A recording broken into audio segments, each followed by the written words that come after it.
Fala galera, tudo tranquilo? Seguindo aqui com mais um conteúdo de biologia, né?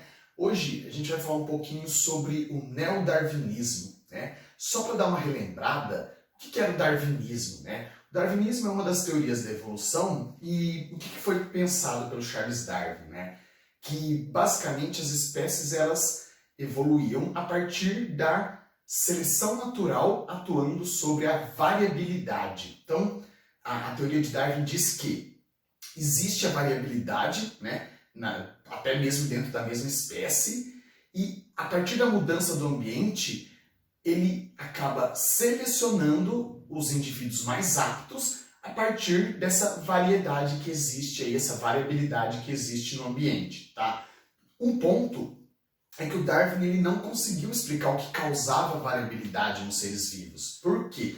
Porque ele não tinha ainda os conhecimentos de genética, né? O Darwin ele estava trabalhando ali e o Mendel, na mesma época, também estava fazendo seus experimentos com ervilhas lá. Então, ele não tinha acesso a esse conhecimento. Então, um dos pontos que ficou faltando aí da teoria do Darwin foi explicar as causas da variação, as causas da variabilidade, porque ele não entendia esse ponto, tá?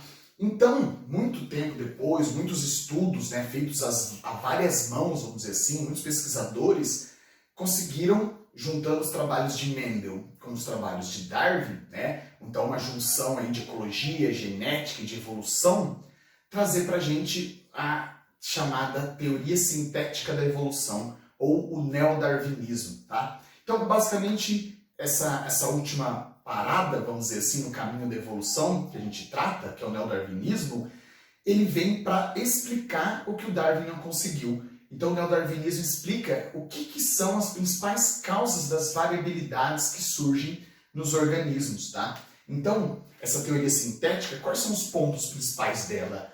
É o mesmo que o darwinismo, porém acrescentado da explicação para as causas da variabilidade, tá? Então, o que causa uma variabilidade no organismo? A gente sabe hoje que uma das grandes causas são as mutações. Então, as mutações que acontecem ali no DNA, eles geram variabilidade. Por quê? Uma boa parte das mutações elas são deletérias, ou seja, são características que se perdem, que se somem, né? Mas existem as mutações que geram características que ficam, tá? E se por um acaso no ambiente que o animal está, essa característica for favorável, ela é selecionada. Então, a mutação é uma das grandes causas de produção de variabilidade, tá? E esse é um dos pontos que o neodarwinismo traz agora, o contexto da mutação explicando uma das causas da variabilidade. Por que uma? Porque a gente vê que recombinações genéticas também geram variabilidade. Então, por exemplo, na fecundação, na meiose, são eventos onde há possibilidade de recombinarmos geneticamente ali para formar um indivíduo diferente do que era antes, por exemplo, né? Então também é uma etapa de surgimento de variabilidade, as recombinações, tá? E um outro ponto que também traz aí é a variabilidade que é gerada pelo fluxo gênico, pelas migrações. Os organismos migram, as populações migram. E, eventualmente, a reprodução e a troca de material aí. Então, isso também gera variabilidade nas espécies, tá? Contudo, então, o neodarwinismo ele junta, como eu disse, pontos aí importantes. Sabemos agora quais são as causas da variabilidade, o que causa variabilidade nos organismos, e sabemos então que a partir disso a seleção natural atua, produzindo aí a evolução. E aí vamos trazer dois exemplos para ilustrar para vocês aí o que acontece então. Um exemplo bem clássico e bem famoso é o do melanismo industrial, ou as mariposas de Manchester, né? No cenário pré-revolução industrial, onde aparentemente o pessoal observava muito mais mariposas de asa clara, mais branca, né? E aí acreditava-se então que só tinha esse tipo de mariposa. E aí, no contexto pós-revolução industrial, visualizava-se muito mais mariposas de asa escura. Então, uma ideia que se tinha era que as mariposas, se fosse um contexto lamarquista, elas teriam forçado aí uma evolução para se adaptar àquele ambiente, tá? Mas o que a gente sabe então que acontece? Já existia variabilidade de mariposas, tanto claras quanto escuras. Elas estavam todas ali, a variabilidade.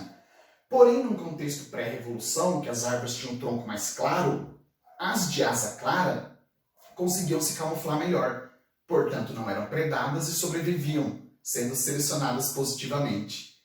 Num contexto pós-revolução, onde fuligem das queimadas e tudo mais deixa as árvores com um tronco mais escuro, as mariposas de asa escura que passam a se camuflar melhor e passam então a ter uma vantagem adaptativa, sendo selecionadas positivamente. Então vejam que essa é a evolução na prática, a seleção natural atuando sobre a variabilidade, tá?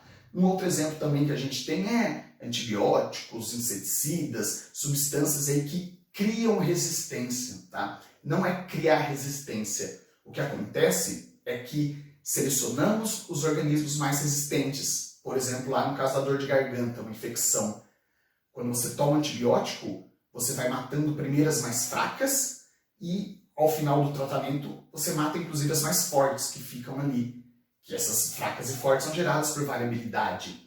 Se você para o tratamento no meio, porque já eliminou a maioria e parou os sintomas, você mantém lá na sua garganta as mais fortes, que vão se reproduzir, vão colonizar. Então também é um exemplo de seleção natural, onde não é que criou resistência, foi selecionado os mais resistentes, tá? Então isso vale para inseticidas também, quando você vai aumentando a dose e pode acabar selecionando os mais resistentes, tá?